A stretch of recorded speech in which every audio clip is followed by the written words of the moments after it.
نکتے کی بات، بہت سارے مریض فون کر کے کہتے ہیں کہ ڈاکٹر صاحب میرے گردے کا مسئلہ ہے اور پتھری گردے سے نکل کے نیچے گردے کی نالی میں پھنس گئی ہے اور مجھے شدید درد ہوتا ہے، یعنی پیشاب کے ساتھ خون بھی آ رہا ہے اور اس کے علاوہ پس بھی آ رہی ہے، درد بھی بہت زیادہ ہے۔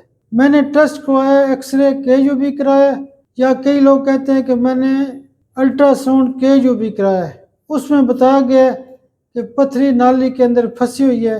اگر آپ کی پتھری نکل کے نالی کے اندر پھنس گئی ہے تو کالو فائلم 10 پاور کی ایک خوراک اس وقت تک استعمال کریں جب تک وہ پتھری باہر نکلتی نہیں ہے۔ ایک خوراک آپ روزانہ بھی استعمال کر سکتے ہیں۔ آپ نے یہاں پہ پانی بہت زیادہ پینا ہے۔ کالو فائلم ہم اس لیے دیتے ہیں کہ یہ چونکہ بچے پیدا کراتی ہے، موٹے تازے بچہ بھی پیدا کرا دیتی ہے اور نارمل ڈلیوری کراتی ہے، اس لیے کالو فائلم بہت زیادہ پتھریاں نکالنے کی صلاحیت بھی رکھتی ہے۔ بہت شکریہ۔